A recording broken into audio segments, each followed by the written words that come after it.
और the main crux ये एक है ना, जो पूरे फॉरेक्स मार्केट को पूरे फॉरेक्स मार्केट को चलाता है। अगर मैं इसको बोलूं कि पूरे फॉरेक्स मार्केट का इंजन है, तो भी ये कहना गलत नहीं होगा कि ये फॉरेक्स मार्केट का इंजन है आपका डॉलर इंडेक्स। ठीक है ना। इसकी मूवमेंट को समझेंगे तभी हम अदर करेंसी पेयर्स को, ना केवल मेजर करेंसी पेयर्स को बल्कि क्रॉस करेंसी पेयर्स की मूवमेंट को भी तभी कैप्चर कर पाएंगे जब हम डॉलर इंडेक्स की मूवमेंट समझेंगे। इस वीक में जो सबसे बड़ा event है, जिसका नाम annual basically annual symposium event होता है, और एक्चुअल में जो उसका फेमस नेम है, वो होल एक बेसिकली जगह का नाम है, एक एरिया मतलब एक हॉल का नाम है, बेसिकली एक जगह का नाम है बेसिकली। तो जैक्सन होल सिंपोजियम एक एकेडमिक इवेंट है जो साल में एक बार होता है। और यहाँ पे एफओएमसी का मतलब क्या हुआ? Federal open market committee. ये कमेटी आपका इंटरेस्ट रेट डिसाइड करती है। तो ये कमेटी के जितने मेंबर्स हैं, ये और भी इंपॉर्टेंट पदों पे नियुक्त जो मेंबर्स हैं, फेड के चेयरमैन साहब आएंगे, और भी अलग अलग इंस्टीट्यूशंस के लोग आएंगे। वो एक तो मॉनेटरी पॉलिसी के रिगार्डिंग वहाँ पे अपने बात रखेंगे, आने वाले चैलेंजेस के बारे में बात करेंगे, अपने आने वाले विजन के बारे में बात करेंगे, इकोनॉमिक ट्रेंड्स के बारे में बात करेंगे कि भाई इकोनॉमिक में एम्प्लॉयमेंट की क्या स्थिति है, मैन्युफैक्चरिंग सेक्टर की क्या स्थिति है, सर्विस की क्या स्थिति है। तो उसके बेसिस पे हम लोग इंटरेस्ट बढ़ाएंगे नहीं बढ़ाएंगे, क्या हम लोगों का व्यू है, क्या हमारी स्ट्रेटेजी है, वो सारे के सारे। ये जैक्सन होल सिंपोजियम एक एकेडमिक इवेंट बोला जाता है बेसिकली इसको। तो सब लोग इकट्ठा होते हैं और इस बात पे चर्चा करते हैं, और ये चालू होगा। और पूरे दुनिया की, ना केवल अमेरिका की बल्कि पूरे वर्ल्ड की नज़र इस इवेंट के ऊपर रहती है, इनके स्टेटमेंट्स के ऊपर रहती है। क्योंकि जितने भी बड़े फंड मैनेजर्स हैं, पोर्टफोलियो मैनेजर्स हैं, हेज फंड मैनेजर्स हैं, इन स्टेटमेंट के बेसिस पे अपने ट्रेड्स के अंदर एडजस्टमेंट्स करते हैं लॉन्ग टर्म। चाहे वो शेयर बाजार हो, इक्विटी मार्केट हो, या फॉरेक्स मार्केट हो, करेंसी मार्केट हो, बॉन्ड मार्केट्स हो, कोई भी मार्केट हो, ये तो इस इवेंट को बहुत ही क्लोजली वॉच किया जाता है। तो जनरली ऐसा देखा जाता है कि भाई थर्सडे को इवेंट चालू है तो फ्राइडे के दिन आपका जो फेड के चेयरमैन है जेरोमे पावल साहब, उनकी स्पीच होती है। लेकिन ऐसा कोई फिक्स नहीं है कि वही फ्राइडे को ही उनकी स्पीच होगी, थर्सडे वाले दिन भी वो स्पीच दे सकते हैं। लेकिन हिस्टोरिकली अभी ऐसा देखा गया है कि थर्सडे को जब भी इवेंट चालू होता है तो फ्राइडे को जनरली उनकी स्पीच होती है, और वो बहुत इंपॉर्टेंट होती है। तो इसके स्पीच इवेंट्स को आप जरूर गूगल पे सर्च करके आप इसको देखिएगा। लाइव इवेंट अगर आपको मिल जाता है, मिल जाएगा आसानी से। तो लेकिन क्या होता है कि उसका हमें इसलिए फायदा नहीं है इवेंट का, कि उस इवेंट का जो स्टेटमेंट है, वो स्टेटमेंट बड़े लोग कैसे उसको लेते हैं, जिनको मार्केट चलाना है, बैंकर्स को मार्केट चलाना है, हेज फंड मैनेजर्स को मार्केट चलाना है, जो भी स्टेटमेंट आती है उस स्टेटमेंट को कैसे प्रिडिक्ट करते हैं और वो किस तरीके से देखते हैं। क्या वो स्टेटमेंट को बुलिश देख रहे हैं, क्या वो स्टेटमेंट को बियरिश देख रहे हैं? तो जैसा भी उनको नजरिया बनेगा, उस नजरिए के हिसाब से वो ट्रेड करेंगे। तो यस, आप थोड़ा बहुत पढ़ के आइडिया लगा सकते हो कि यार ये स्टेटमेंट तो बुलिश होनी चाहिए, तो उस हिसाब से अपने एक्शंस आप मार्केट में डिसाइड कर सकते हो। ठीक है। अब हम चलते हैं टेक्निकल ग्राउंड्स के लेवल पे। टेक्निकल ग्राउंड्स पे अगर आप देखोगे तो ये ऊपर के लेवल पे 103.30 का जो लेवल है, इस लेवल को ये होल्ड कर रहा है। यहाँ पे कई सारे इसने बियरिश पैटर्न, जैसे कि ये बुली इन्वर्टेड हैमर बनाया है, यहाँ पे बियरिश गल्फिंग पैटर्न बनाया पे पहला। दूसरा, चार्ट के अंदर सुबह की मॉर्निंग सेलिंग प्रेशर आपका है, इस सपोर्ट लेवल पे ट्रेड कर रहा है। तीसरा, डेली चार्ट पे हम आते हैं।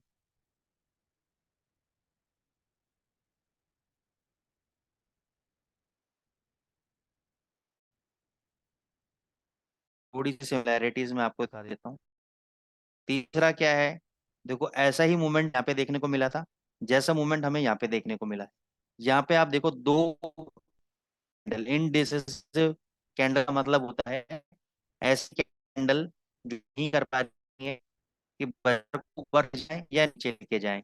तो इनडिसिसिव कैंडल या तो स्पिनिंग टॉप, तो यहाँ पे देखो, यहाँ पे भी डोजी बन, प्राइस ऊपर नीचे होता रहा, देखो यहाँ पे था, ठीक है ना, उसके बाद नीचे गया, फिर ऊपर आया, फिर नीचे।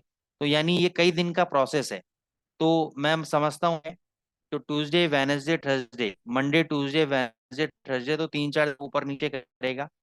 और हो सकता है कि फिर ये आपको नीचे जाए, ये ऊपर $105 की तरफ ले जाए, डिपेंडिंग ऑन द स्टेटमेंट जो थर्सडे और फ्राइडे को स्टेट आएगी। उस बेसिस पे डिसाइड होगा डॉलर के अंदर क्या रेट बढ़ेंगे सितंबर मंथ के अंदर, क्योंकि वो आप सितंबर मंथ के अंदर है।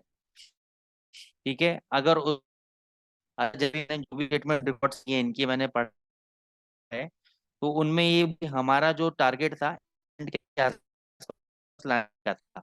अभी इन्फ्लेशन 5% के आसपास बेसिक आ रहा है, भी रहे हैं तो भी कंट्रोल में नहीं आ रहा है। तो वो कह रहे हैं कि जब तक ये 2% के आसपास नहीं आएगा तब तक हम रुकेंगे नहीं। तो इस स्टेटमेंट के बेसिस पे तो यही इंटरेस्ट रेट बढ़ना चाहिए, जिसकी वजह से आपका डॉलर इंडेक्स तेजी बना रहा है। लेकिन फिर भी इन्होंने कहा कि मान के चलो अभी एम्प्लॉयमेंट डेटा अच्छा नहीं है। मैंने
सॉरी दोस्तों, थोड़ा सा इंटरनेट में प्रॉब्लम आ गई थी जिस वजह से डिस्कनेक्ट हो गया था।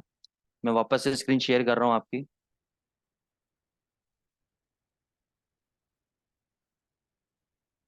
हाँ, तो सितंबर मंथ के अंदर अगर इन्होंने इंटरेस्ट बढ़ाया तो डॉलर इंडेक्स में तेजी को देखने को मिलेगी।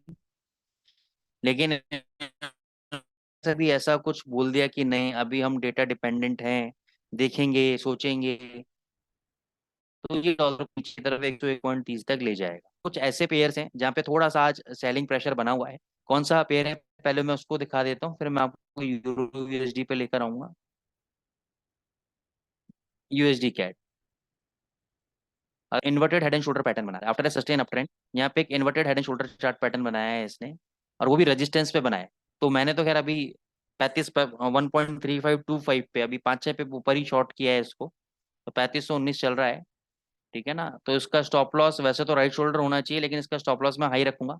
इसका हाई है 3574, 3574 हाई है। तो इसी के आसपास हमारा स्टॉप लॉस रहेगा, और टारगेट हमारा 3470 तक का टारगेट हमारा इसके अंदर रह सकता है। उससे पहले भी हम 3500 के आसपास प्रॉफिट बुक कर सकते हैं। ठीक है ना, डिपेंडिंग ऑन दी मूवमेंट। तो ये एक सेलिंग प्रेशर आपका अच्छा खासा सेलिंग प्रेशर दिखा रहा है आपका यूएसडी कैड, तो इसमें एक शॉर्ट ट्रेड आप ले सकते हो अभी। फिर हम जाएंगे यूएसडी सीएचएफ पे। तो 2 घंटे के चार्ट के अंदर तो एक अच्छा खासा आपको ये शॉर्ट टर्म अप ट्रेंड आपको दिखा रहा है यूएसडी सीएचएफ। लेकिन अगर मैं इसका डेली चार्ट पे अगर मैं आपको लेकर आता हूँ, तो यहाँ पे देखो, ये पहले क्या था, सपोर्ट था। सपोर्ट लेके प्राइजेस ऊपर गए, सपोर्ट बिकम रेजिस्टेंस। ये एग्जैक्ट लेवल दिखा देता हूँ मैं आपको, एग्जैक्ट लेवल बनेगा ये हॉरिजॉन्टल।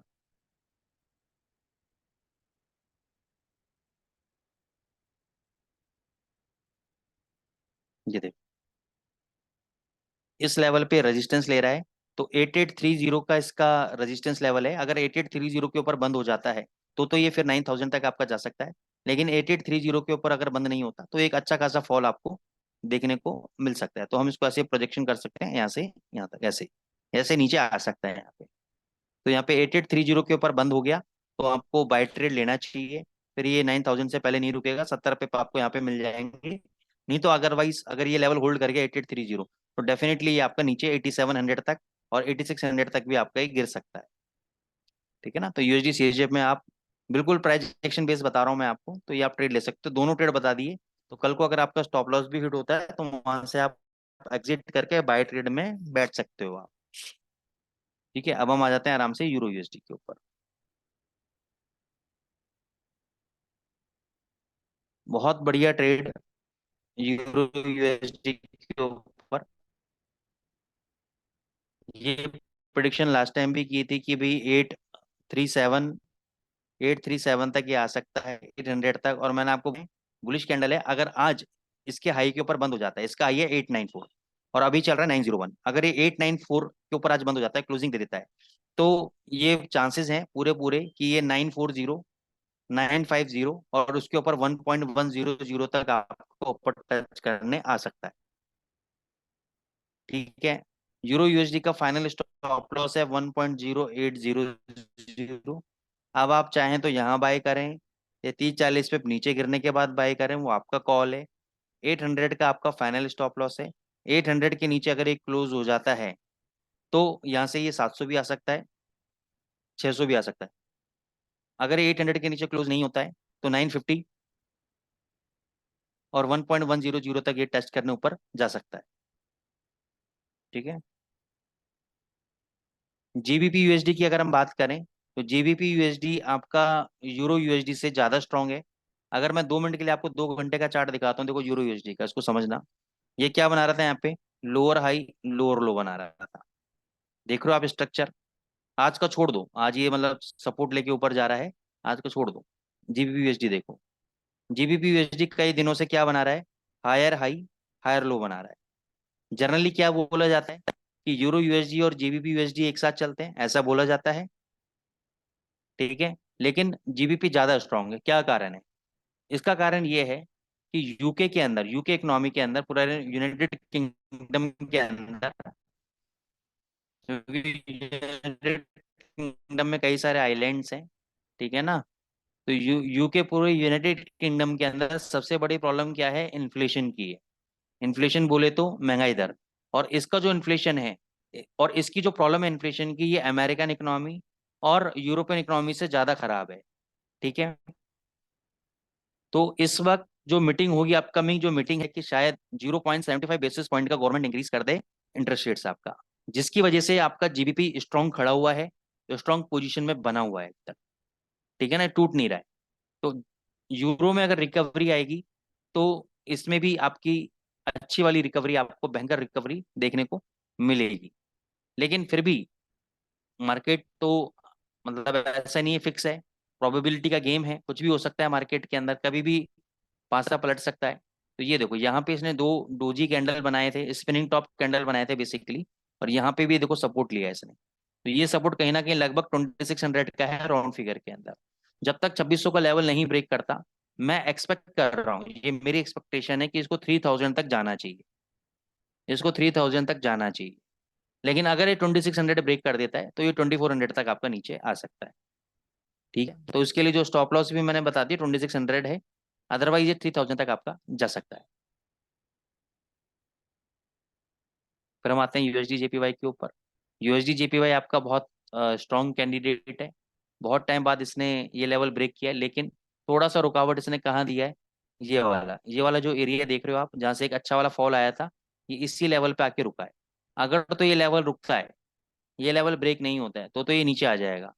लेकिन अगर इस बार इसने हाई ब्रेक किया, हाई है इसका 146.56 का, अगर ये ब्रेक किया तो ये $150 से पहले नहीं रुकेगा। 148 तो इसका इमीडिएट टारगेट है, उसके बाद ये 150 का टारगेट है इसका यूएसडी जेपीवाई का। ठीक है ना। अगर इसने हाई ब्रेक कर दिया, तो नहीं कर रहा तो ये नीचे एक बार 143 142 तक नीचे गिर सकता है।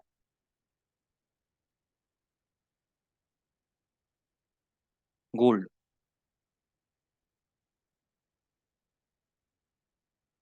गोल्ड मेरे को ओवरऑल स्ट्रक्चर अभी इसका वीक लग रहा है। यस, इसको दिक्कत आ रही है नीचे जाने में, और ज्यादा वीक नहीं है। ये बात मैंने आपको लास्ट उसमें भी बोला था, एनालिसिस में भी, कि अब से लेकर 30 सितंबर तक जो उसको लो लगाना है लो लगा लेगा, और 1 अक्टूबर से आप इसको तेजी इसमें आपको देखने को मिलेगी। और ये तेजी आपको 2000 के पार 2050 तक $2100 तक ले जा सकती है आपको, दिसंबर महीने तक, ज़्यादा से ज़्यादा अगले साल मार्च तक। ठीक है ना। लेकिन अब अभी कहाँ पे आ सकता है, अभी कहाँ पे आ सकता है, एक इमीडिएट बेसिस पे सपोर्ट है इसका 1875। ये लेवल हो सकता है अभी टूट जाए, शाम को टूट जाए, कुछ कहा नहीं जा सकता।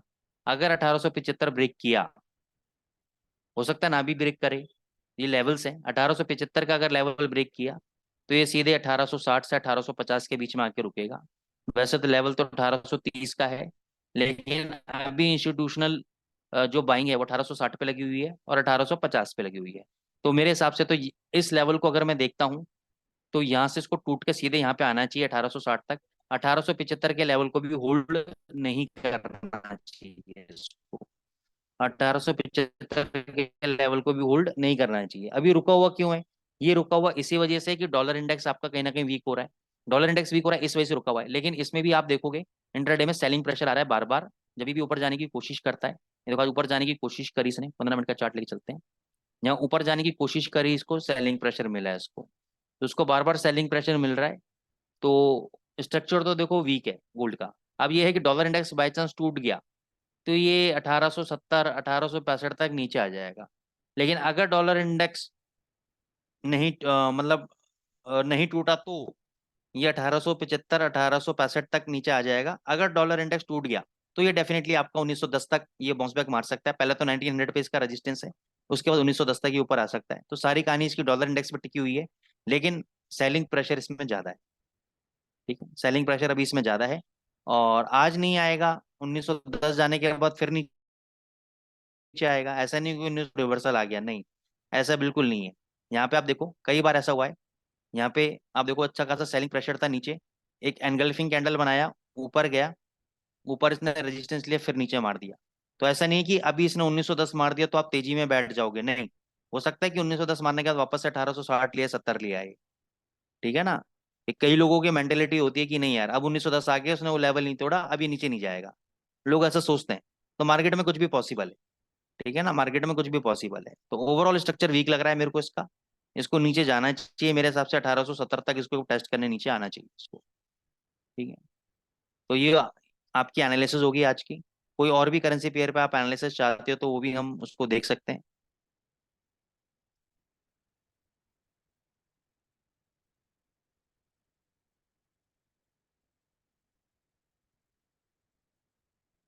GBP JPY, XTI। ठीक है सर, जीबीपी जेपीवाई देख लेते हैं। जीबीपी जेपीवाई स्ट्रांग है, अभी के अभी बाय कर लो उसको।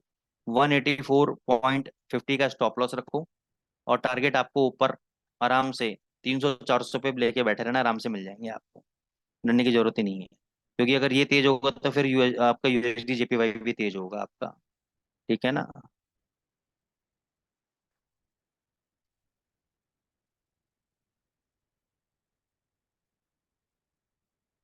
ये भी अभी स्ट्रक्चर तो इसका भी तेजी लग रहा है, और मेरे को लगता है कि ऊपर इसको $82 $83 तक आना चाहिए इसको।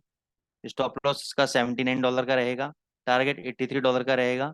ये ऊपर जा सकता है XTI।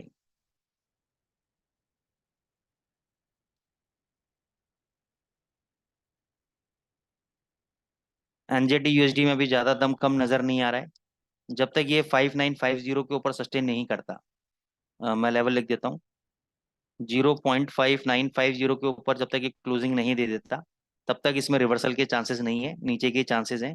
चाहे यहाँ पे डबल बॉटम बना रहा है फिर भी उसके लिए मैं वेट, क्योंकि अभी जो कैंडल पैटर्न यहाँ पे जो आज बनाए हैं इसने, ये बहुत ज़्यादा कन्विंसिंग नहीं लग रहे हैं मेरे को। तो मेरे को एक क्लोजिंग चाहिए 5950 के ऊपर। 5950 के ऊपर अगर ये क्लोज होता है तो ये तेजी पकड़ेगा, नहीं तो ये नीचे ही मारेगा। ठीक है सर। और कोई करेंसी एनालिसिस?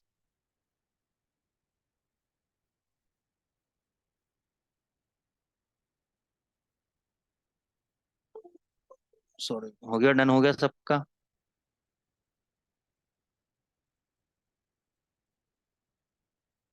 ठीक है, अब हम लोग स्ट्रेटेजी पार्ट के ऊपर चलते हैं, और स्ट्रेटेजी पे देखेंगे कि कैसे हम लोग अर्निंग करेंगे। तो 2 मिनट के लिए मैं ज़रा स्क्रीन सेटअप कर लेता हूँ अपनी, और फिर आपको एक अच्छी स्ट्रेटेजी के ऊपर लेके चलते हैं हम लोग, हैक एंड ऐशी वगैरह के ऊपर।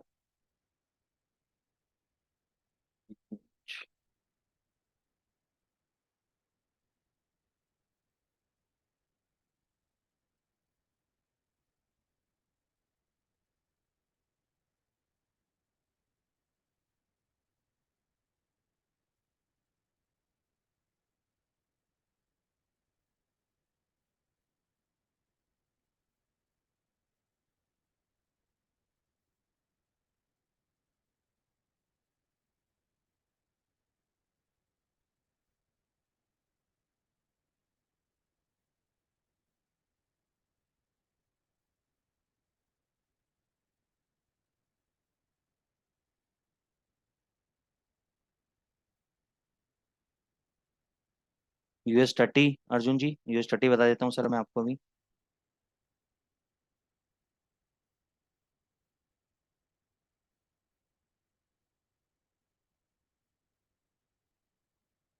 देखो US30 में एक inverted head and shoulder pattern बना है आपका, और उसकी नेकलाइन भी यहाँ पे ब्रेक हो चुकी है। तो मेरे हिसाब से तो उसको चलना चाहिए। ये ऊपर नीचे जरूर करेगा, 3400, 625 है तो 34,400 भी आएगा एक बार। फिर ये ऊपर 34,800 मारेगा, तो जब तक ये लो नहीं टूटता तब तक यहाँ से तेजी का पैटर्न बना सकता है। लेकिन इतनी जल्दी ऐसा नहीं कि स्ट्रेट लाइन सीधे चला जाएगा, ये एक दो दिन रुक के फिर ये तेजी पकड़ेगा मेरे हिसाब से तो, लेकिन तेजी में है। तो ये जो कैंडल का लो है, इस कैंडल का लो है आपका 34,263 का लो है। तो 34,200 के स्टॉप लॉस के साथ आप एक लॉन्ग पोजीशन क्रिएट कर सकते हो इसमें।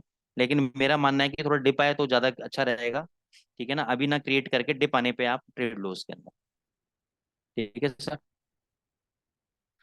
तो दोस्तों आज हम बात करने जा रहे हैं दो स्ट्रेटजीज के बारे में, और दोनों स्ट्रेटजीज बहुत ज़बरदस्त हैं अपने आप में।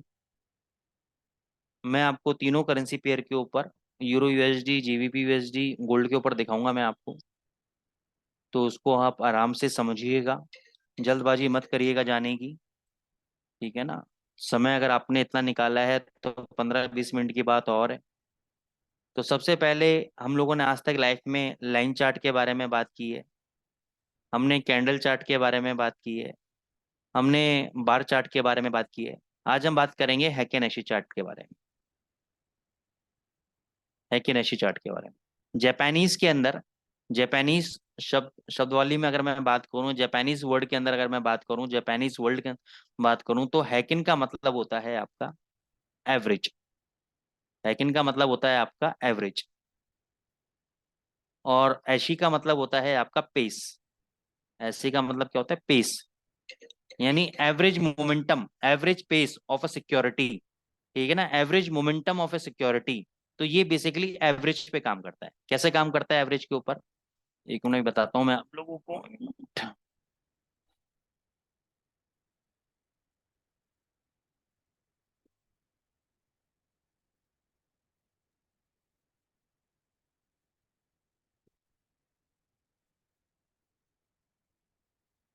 एक मिनट होल्ड करना दोस्तों।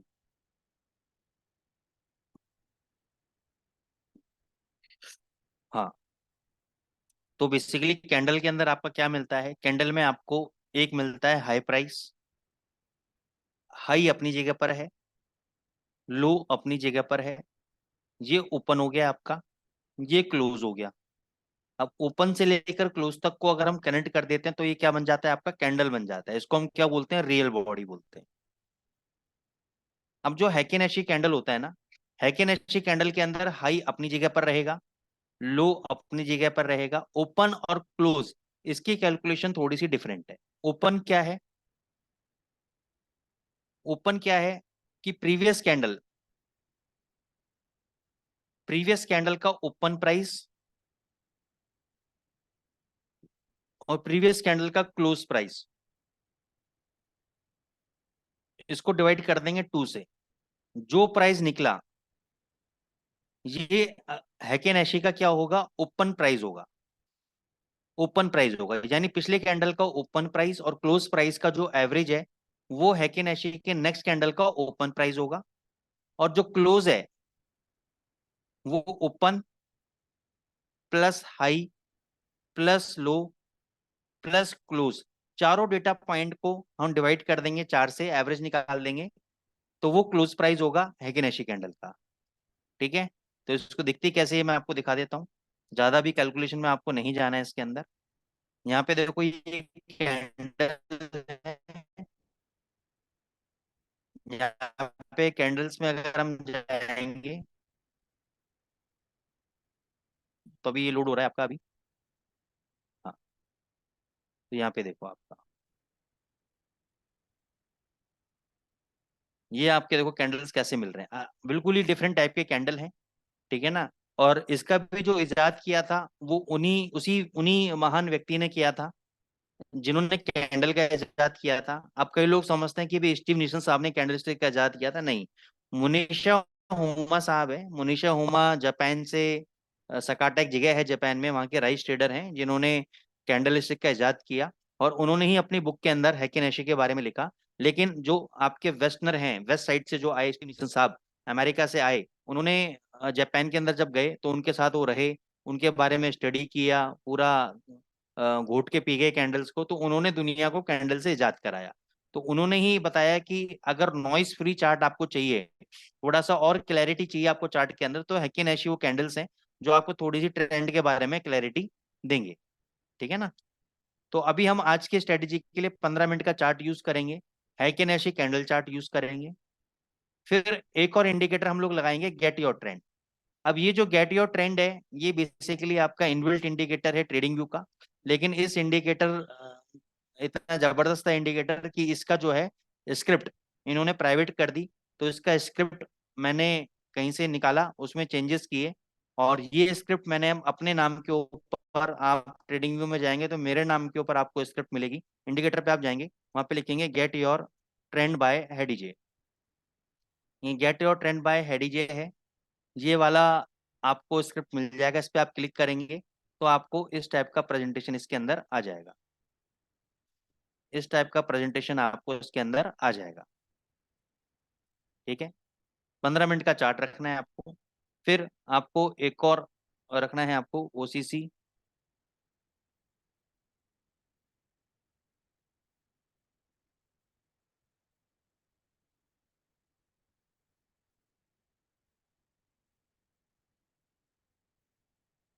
Open close close strategy R5 revise by just uncle, ये वाला आपको इंडिकेटर लेना है इसके अंदर। ये वाला इंडिकेटर लेना है, इसमें कोई भी चेंजेस नहीं करने हैं आपको। ये वाला यहाँ पे लगा लिया आपने। फिर आपको इसके अंदर एक और इंडिकेटर लेना है, Donchian trend ribbon. Donchian trend ribbon लोन सम थ्री सम का इंडिकेटर है, ये वाला इंडिकेटर आपको लेना है इसके अंदर। अभी मैं आपको दो स्ट्रेटेजीज इसके अंदर बताऊंगा, एक स्कैल्पिंग बताऊंगा और एक आपको पोजिशनल बेस्ड स्ट्रेटेजी बताऊंगा। ठीक है, लोन सम थ्री सम, तो ये वाला आपने लगाया डॉन्चन, ये ऐसा आपको देखो नीचे मिल गया। यहाँ पे आपको दो तरह के कलर मिल रहे होंगे आपको, एक आपको रेड कलर मिल रहा होगा, एक आपको ग्रीन कलर मिल रहा होगा। ठीक है, इसकी सेटिंग में आप जाएंगे, यहाँ पे आप 300 टाइप करेंगे। कितना टाइप करेंगे? 300 आप टाइप करेंगे। इसकी सेटिंग में 300 जाएंगे और कुछ नहीं करना है आप लोगों को। अब हम बैक टेस्ट करेंगे इसका।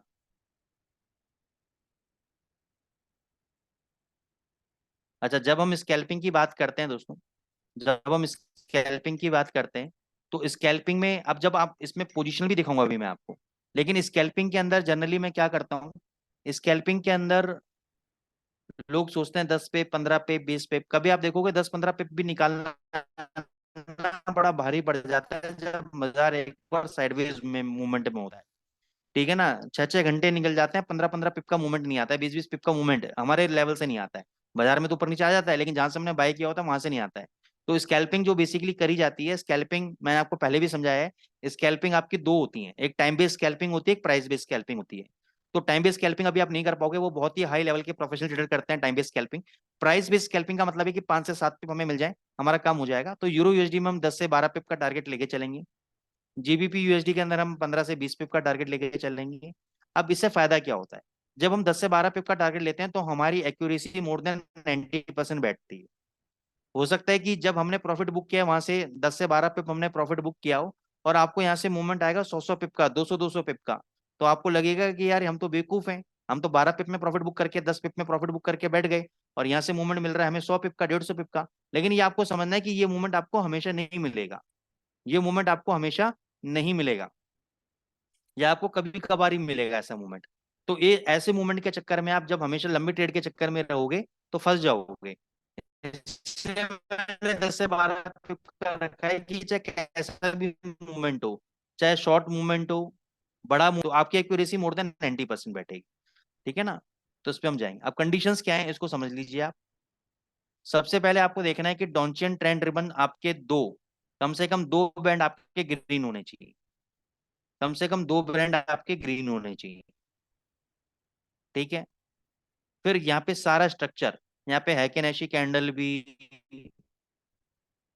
ओसीसी भी, गेट योर ट्रेंड भी, सब ग्रीन होना चाहिए, सारा मामला ग्रीन होना चाहिए यहाँ पे। ठीक है। ये दो कैंडल्स, अब ये दो बैंड है, इन दो बैंड्स के ऊपर क्या बनेंगे, इन दो बैंड्स के ऊपर कैंडल्स बनेंगे। देखो पहला कैंडल ये बना, दूसरा कैंडल ये बना, तो दूसरों दोनों कैंडलों में जो सबसे हाईएस्ट प्राइस होगा उसके हाई के ऊपर हम बाय करेंगे और 10 से 12 पिप का टारगेट लेके चलेंगे। तो इस कैंडल का हाई है 1.0954, यहाँ पे इस कैंडल का हाई है 1.0954। तो इसके ऊपर हम देखो हाई कितना लगाया, 973, 973 का हाई लगा दिया, तो यहाँ से हमें 10 से 12 पिप मिल गए प्रॉफिट बुक। अभी री एंट्री के बारे में भी हम इसमें बातचीत करेंगे आपसे। अभी आप देखो कि कितना बड़ा मूवमेंट आपको देखने को मिलता है। ये देखो हाई लगाया 1.1027, और भी कंटिन्यूस हाई लगा रहा है। अब ये जो ट्रेंड है ना, आपको ये डेली ट्रेंड या हर महीने नहीं मिलेगा, इतना बड़ा ट्रेंड आपको यदा कदा मिलेगा। आपको 1243 का हाई लगा दिया आपने, 1272 का हाई लगा दिया, उसके बाद ये नीचे आने लगा आपका। फिर देखो यहाँ पे हमें दो सेल के लिए क्या चाहिए, दो रेड रिबन चाहिए। ये सारा ऊपर का जितना भी स्ट्रक्चर है सारा हमें रेड चाहिए। है कि नहीं, कैंडल ऑरेंज हो या रेड हो, दोनों चलेंगी। तो इन दोनों कैंडलों का ये देखो, इसमें से दूसरी कैंडल का लो सबसे नीचे है, इस कैंडल का लो है 1.1140, 1.1140 लो लगाया, 1.1118, 10 से 12 पिप मिल गए, काम करता हूँ। देखो उसके बाद भी कितना नीचे आया है, सीधी मूवमेंट कंटिन्यूस नीचे, कितना लो लगाया 1.1020, 100 पिप से ज्यादा दे दिए, हम कितने में निकल गए 10 से 12 पिप। क्यों, हमें एक्यूरेसी मेंटेन करनी है 90% की। देखो री एंट्री भी बताऊंगा इसके अंदर, मैं पोजिशन भी बताऊंगा अभी मैं।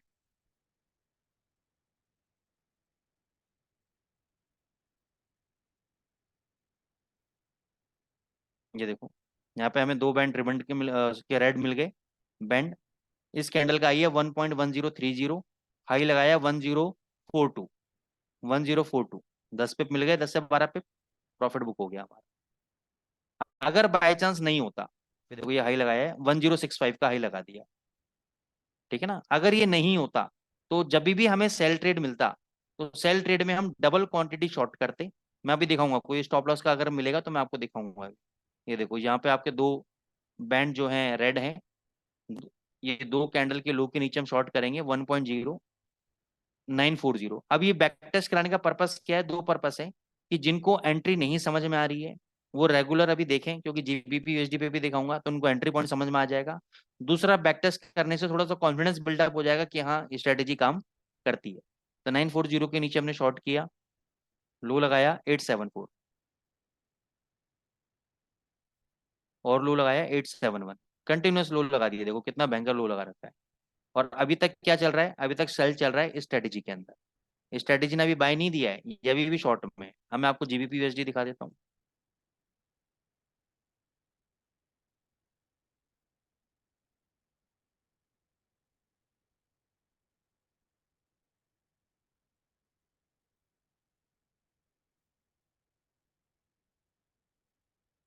देखो यहाँ पे दो बैंड आपके जो रिबन है वो ग्रीन हो गए आपके।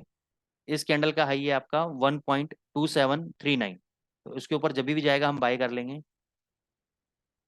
यहाँ पे भी नहीं गया अभी, यहाँ पे चला गया 2781 का हाई लगा दिया, तो इमीडिएट बेसिस पे हमें 15 से 20 पिप मिल गए प्रॉफिट बुक। जीबीपी यूएसडी क्योंकि ज़्यादा वॉलेटाइल है, तो उसके अंदर हम जो है टारगेट थोड़ा सा ज़्यादा बड़ा ले लेंगे, 15 से 20 पिप का ले लेंगे। तो ये मिल गया हमें, ठीक है ना, और भी ऊपर चला गया, देखो कंटिन्यूस मूवमेंट। क्योंकि जीबीपी यूएसडी का आप नेचर जानते हो, जब ट्रेंड पकड़ता है तो 300 400 पे भी ये नहीं देखता। फिर देखो यहाँ पे शॉर्ट कराया, इस कैंडल के लो के नीचे शॉर्ट कराया, इस कैंडल का लो है 3040। ये देखो कितना लो, 15 से 20 पे आराम से मिल गए। देखो कितना कंटिन्यूस लो जा रहा है, ये देखो सीधी मूवमेंट, सीधी मूवमेंट। आपको समझ में आ रहा होगा कि पोजीशन कैसे ट्रेड करना है इसके अंदर। फिर देखो यहाँ पे दो बैंड आपके रेड ग्रीन मिल गए, तो इस कैंडल के हाई के ऊपर हमने बाई किया 2936, सीधी मूवमेंट, आराम से 15 से 20 पे मिल गए। फिर यहाँ पे शॉर्ट कर दिया 2793, यहाँ पे लो लगाया 2763, 20 पे मिल गए, प्रॉफिट बुक। और भी देखो नीचे आ गया, कंटिन्यूस नीचे, सीधी मूवमेंट नीचे, सीधी मूवमेंट नीचे।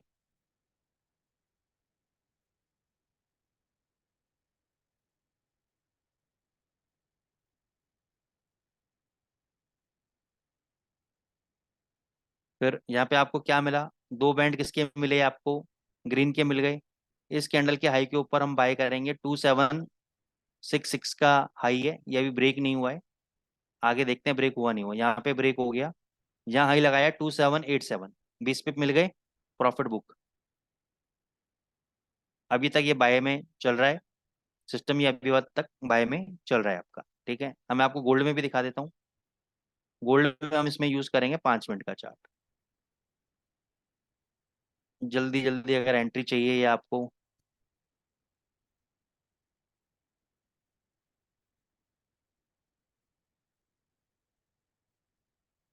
तो वो 5 मिनट के चार्ट ने भी बहुत बढ़िया जबरदस्त मूवमेंट दी है।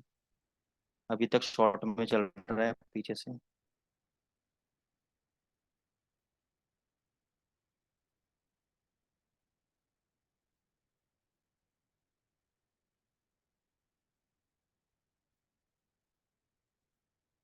इस कैंडल के लो के नीचे शॉर्ट कराया है 1930 के नीचे, और तब से अभी तक ये शॉर्ट में चल रहा है, 1930 के नीचे से अभी तक शॉर्ट में चल रहा है, ठीक है ना।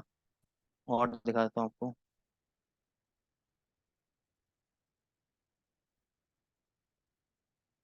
ये देखो यहाँ पे बाय कराया है इसने, इस कैंडल के हाई के ऊपर बाय कराया है इसने 1943, हाई कितना लगा दिया, 1947, 43 के बाद हाई लगाया 1947, यहाँ पे हाई लगा दिया 1947, 40.72, 2-3 पॉइंट मिल जाए 5 मिनट के अंदर सफिशियंट है। अब पोजीशन कैसे ट्रेड करना है गोल्ड के अंदर, ये मैं आपको बता देता हूँ। आपको एक ईएमए लेनी है 1600 पीरियड की, कितने पीरियड की, 1600 पीरियड की आपको ईएमए लेनी है।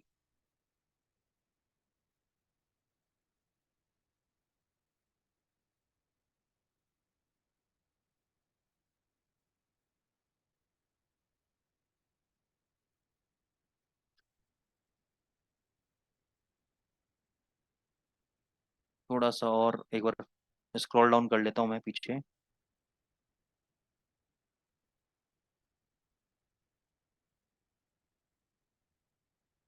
थोड़ा सा इंटरनेट की प्रॉब्लम है, चार्ट स्लो लोड हो रहे हैं, मैं यहाँ से दिखा देता हूँ। देखो करना है क्या, ये आपकी 1600 पीरियड की एक्सपोनेंशियल मूविंग एवरेज, ठीक है। तो पहला तो आपको वेट करना है कि ये जो रेड कलर की कैंडल स्टिक्स हैं, रेड कलर की जो हैकेनेशी कैंडल है, ये आपका 1600 पीरियड को तोड़ दें। उसके बाद आपको ये डार्क ब्लैक कलर की एक लाइन नजर आ रही है, आपको ये डार्क ब्लैक कलर की एक लाइन नजर आ रही है, ठीक है ना। ये जब नीचे आ जाएगी, देखो जैसे यहाँ पे नीचे आ गई, इस कैंडल पे नीचे आ गई, सपोज सॉरी इस कैंडल पे नीचे आ गई, ठीक है ना, तो यहाँ पे हमें शॉर्ट कर देना है। इस कैंडल का लो है 1944.80, इस कैंडल के लो के नीचे हम शॉर्ट कर देंगे।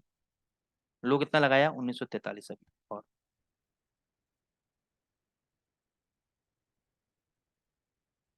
अभी तक शॉर्ट में चल रहा है, वहां ऊपर क्रॉस नहीं किया था। हाँ अब ये देखो, यहाँ पे ज्यादा नीचे नहीं गया, और यहाँ पे देखो हमें बाय करा दिया, यहाँ पे हमें बाय करा दिया 1963 पे। यहाँ पे हमने लॉस काट के डबल क्वांटिटी बाय कर लेंगे।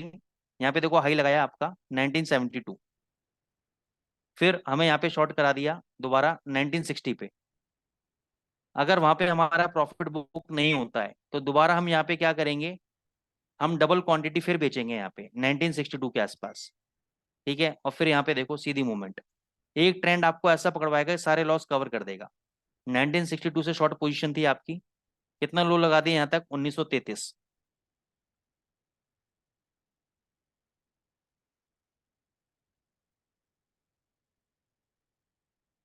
अभी तक शॉर्ट में चल रही है पोजीशन आपकी, अभी तक शॉर्ट में चल रही है पोजीशन आपकी। कितना लो, 1931 ही है अभी शॉर्ट में, देखो। और 1922।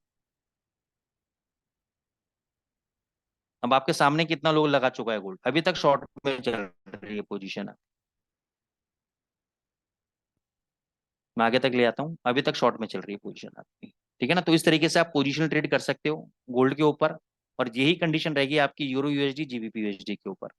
अब इसके अंदर थोड़ा सा हम चेंजेस करते हैं, और रेनको चार्ट रेनको चार्ट के ऊपर हम आते हैं, क्योंकि जो दूसरा हमारा क्या ट्रेडिंग स्ट्रेटेजी थी वो रेनको चार्ट है।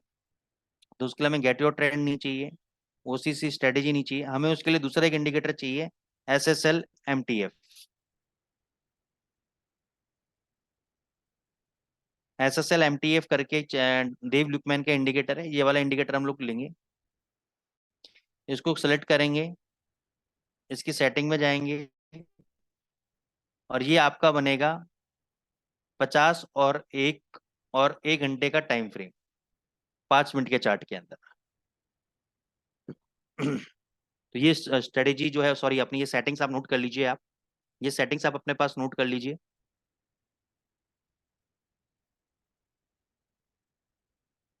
नोट कर लिया आपने। अब हम चलेंगे रेनको चार्ट के ऊपर। तो सबसे पहले मैं आपको यूरो यूएसडी में दिखा देता हूँ। यहाँ पे हम जाएंगे रेनको पे। रेनको पे यहाँ पे हम सेटिंग में जाएंगे, सेटिंग में जाना है। यहाँ पे हमें चूज करना है 0.0002।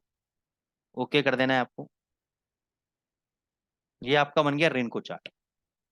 अब रेनको होता क्या है, ये बेसिकली रेनको का जो वर्ड है इसका मतलब है रेनगा। रेनगा का मतलब है ब्रिक्स, इसका मतलब है ब्रिक्स। ठीक है।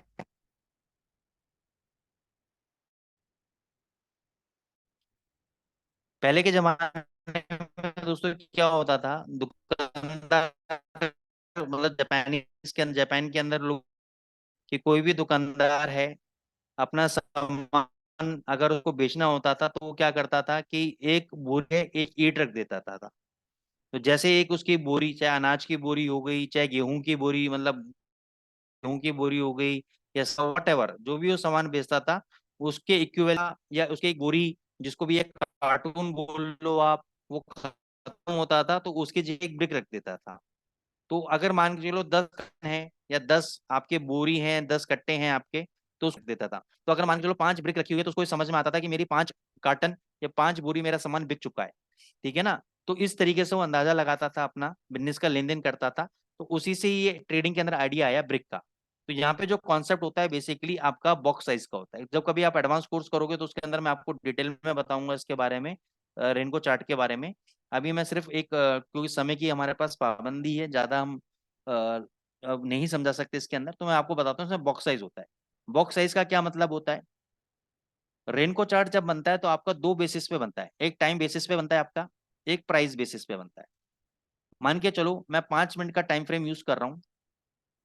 5 मिनट के अंदर रेनको चार्ट में या कैंडल चार्ट में मान के चलो यूरो यूएसडी ओपन हुआ 1410 पे, और क्लोज हुआ 1415 पे। ये ओपन है, ये क्लोज है। लेकिन इस 5 मिनट के अंदर इसने हो सकता है हाई लगाया हो 1420, ये हाई लगाया हो 1420। तो हमें 1420 से मतलब नहीं है, हमें मतलब है क्लोज कहाँ पे किया है। तो हम ये कहना चाह रहे हैं 5 मिनट के अंदर कि अगर ये 1410 से लेकर 1415 तक की मूवमेंट दी है, ओपन से लेकर क्लोजिंग तक की अगर 5 पिप की मूवमेंट हुई है, तो मेरे को 1 पिप का बॉक्स चाहिए। तो कितने पिप की मूवमेंट हुई है टोटल, 5 पिप की मूवमेंट हुई है ओपन से लेके क्लोज तक की। मेरे को बॉक्स कितना चाहिए, 1 पिप का बॉक्स चाहिए। तो ऐसे 1 पिप के 5 बॉक्सेस आपके बन जाएंगे। कितने बॉक्सेस बन जाएंगे, 5 बॉक्सेस बन जाएंगे। अगर मान के चलो अगले 5 मिनट के अंदर यूरो यूएसडी 1415 से लेकर 1412 तक नीचे आया है, क्लोज दिया है, तो कितना पिप का मूवमेंट दिया है, 3 पिप का मूवमेंट दिया है नीचे की तरफ। तो 3 बॉक्सेस आपके नीचे की तरफ बन जाएंगे इसमें। रेड कलर के बॉक्सेस में। तो ये जो बॉक्सेस हैं इसको अपन डिफाइन कर सकते हैं कि हमें कितने पिप का चाहिए। हमें 1 पिप का भी ले सकते हैं, 2 पिप का भी ले सकते हैं, 10 पिप का भी ले सकते हैं, ये आपकी अपनी कैलकुलेशन के ऊपर। अब सपोज जैसे मैंने देखो डेसिमल के बाद, यहाँ पे देखना है, यहाँ पे मैंने क्या किया है, डेसिमल के बाद मैंने 2 लिखा है। क्यों लिखा है? क्योंकि अगर हम यूरो यूएसडी या जीबीपी यूएसडी कुछ भी लें, तो डेसिमल के बाद जो आखिरी डिजिट होता है इसको हम क्या बोलते हैं? 1 पिप ही बोलते हैं। 1 2 3 4, ये जो फोर्थ डिजिट है ये 1 पिप होता है। ठीक है। तो यहाँ पे इसलिए मैंने 0 पॉइंट, यहाँ पे लिखा 0.0002, क्योंकि ये जो आखिरी वाला डिजिट है ये पिप डिफाइन करता है। अगर मेरे को चलो 10 पिप का मेरे को बॉक्स बनाना है, तो उसके सेटिंग में जाता हूं मैं, यहाँ पे मैं कर दूंगा 10। ठीक है। देखो मेरा 10 पिप का बॉक्स बन गया, पूरा स्ट्रक्चर ही चेंज हो गया, मार्केट का पूरा स्ट्रक्चर ही चेंज हो गया। अगर मैं इसको बनाता हूँ 5 पिप का बॉक्स, तो मैं क्या करूंगा? 0.5, आखिरी डिजिट 5 कर दूंगा, ये 5 पिप। अब इसी के अंदर मान के चलो मेरे को गोल्ड का अगर सेट करना है रेन को, तो कैसे सेट करूंगा? गोल्ड पे आ जाऊंगा मैं। अब जब गोल्ड पे देखोगे तो आपको चार्ट बिल्कुल ही अलग हो जाएगा इसके अंदर। दिखाता हूँ, देखो अभी देखो, दिख ही नहीं रहा, बॉक्सेस दिख ही नहीं रहे। क्यों? क्योंकि हमने डेसिमल के बाद 4 डिजिट लगा रखे हैं, और गोल्ड क्या है? 2 डिजिट करेंसी है। तो सपोज मेरे को गोल्ड के अंदर बनाना है 10 पिप का बॉक्स बनाना है।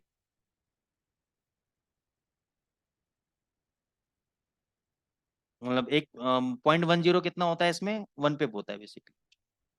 अभी वो नहीं है इसमें। हाँ हो गया, सॉरी। ये देखो ये बन गया गोल्ड, आ गया गोल्ड। मैंने 0.10 क्यों लिखा? क्योंकि 1901 से लेकर 1900.10 कितना होता है? ये होता है 1 पिप। और 1901 से लेकर 1902 कितना होता है? ये होता है 10 पिप। तो मैंने 0.10 इसलिए लिखा कि के अंदर। तो अब हम वापस यूरो यूएसडी पे चलते हैं, और यूरो यूएसडी पे जाके हम स्ट्रेटेजी को समझते हैं। 0.0002, 2 पिप का मेरे को बॉक्स बनाना है यूरो यूएसडी का। एसएसएल एमटीएफ इंडिकेटर लगाना है मेरे को। और तीसरा मेरे को क्या चाहिए? 1600 की मूविंग एवरेज चाहिए। ये 1600 की मूविंग एवरेज चाहिए हमें। इसमें करना क्या है? सिंपल।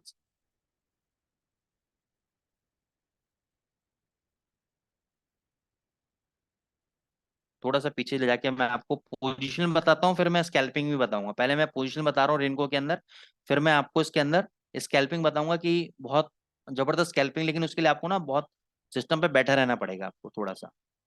अब इसमें क्या वेट करना है आपको? ये जो S S L M T F indicator है, ये जब आपका 1600 पीरियड के नीचे आ जाएगा, 1600 मूविंग एवरेज के नीचे आ जाएगा, ठीक है ना?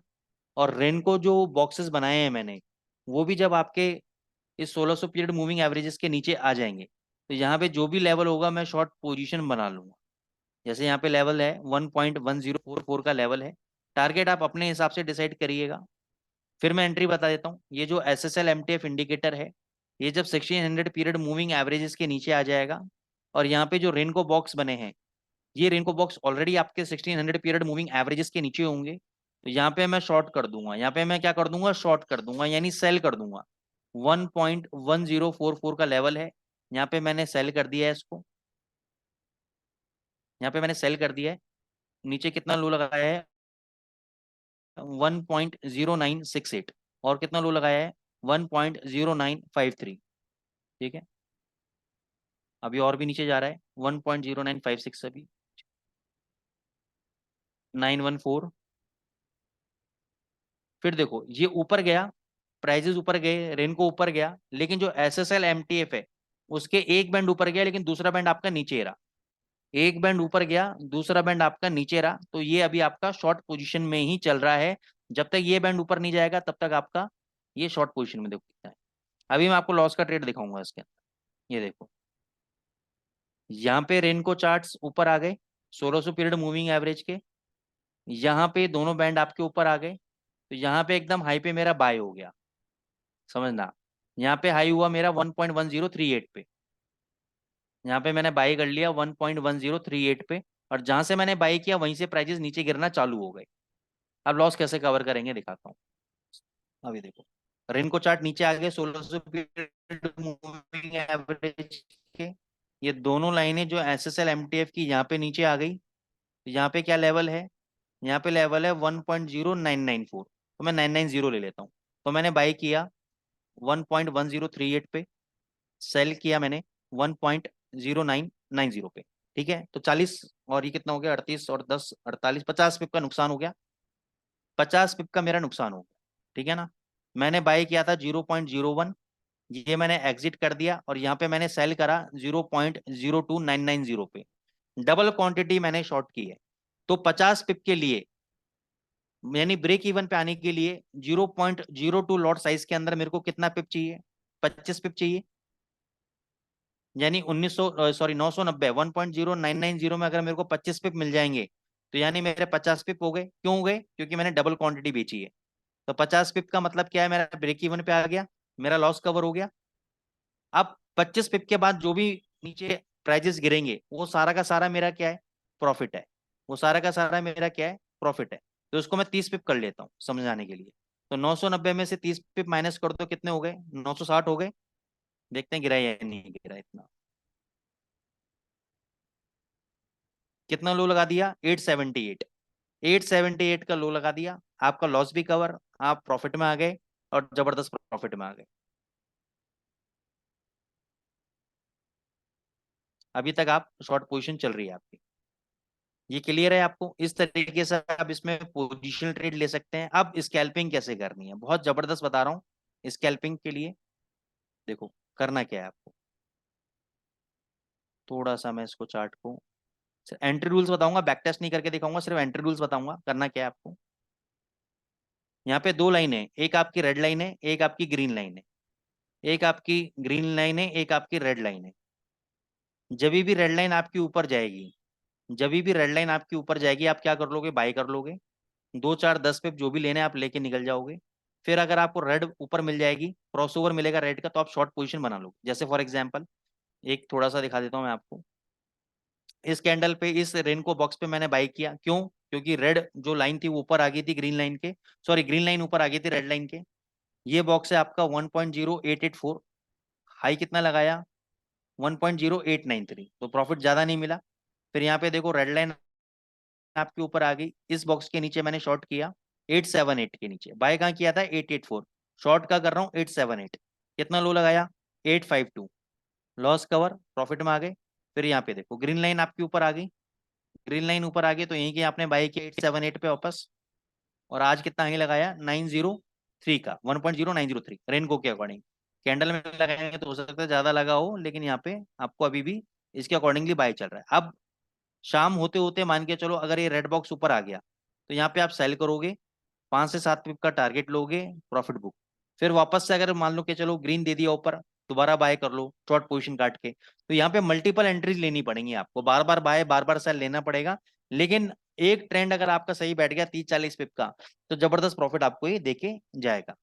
तो ये स्ट्रेटजीज हैं, आपको बताने को बहुत और भी कुछ है इसके अंदर, लेकिन सिंस ये आपको बुलबेल की तरफ से फ्री वेबिनार्स मिल रहे हैं, तो इसमें भी हम आपको जो नॉलेज शेयर कर रहे हैं वो एकदम प्रीमियम कंटेंट शेयर कर रहे हैं, जो कि मैं समझता हूँ, क्योंकि मैं भी देखो दुनिया में सब जगह जाता करता हूँ, मैं भी देखता हूँ कि और ब्रोकर्स क्या कर रहे हैं क्या नहीं कर रहे हैं, सारे ट्रेनर्स कैसे दे रहे हैं। तो इस प्रीमियम क्वालिटी का कंटेंट, ये तो मैं कह सकता हूँ चैलेंज के साथ कि इतना प्रीमियम कंटेंट किसी और ब्रोकर प्लेटफॉर्म पे आपको नहीं मिलेगा। ठीक है ना, इतना सब कुछ, इतनी अच्छी क्वालिटी के कंटेंट कोई आपको नहीं देगा। अगर आपको कोई भी क्वेरीज है आप मेरे से पूछ सकते हैं, चैट बॉक्स का इस्तेमाल करके अगर आपको कोई भी क्वेरीज है आप मेरे से पूछ सकते हैं।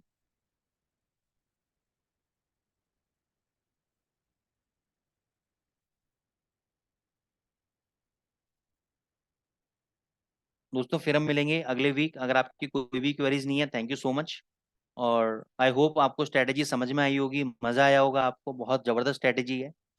वेलकम जिग्नेश भाई, थैंक यू, आपने अप्रिशिएट किया। और सभी लोगों को थैंक यू जो अपना कीमती समय निकाल के आए। तो स्ट्रेटेजी को आप देखें, बहुत जबरदस्त पैसा देती है। यूरो में ट्राई करें, जीबीपी में ट्राई करें, गोल्ड में ट्राई करें, यूएसडी सीएचएफ में नहीं करें।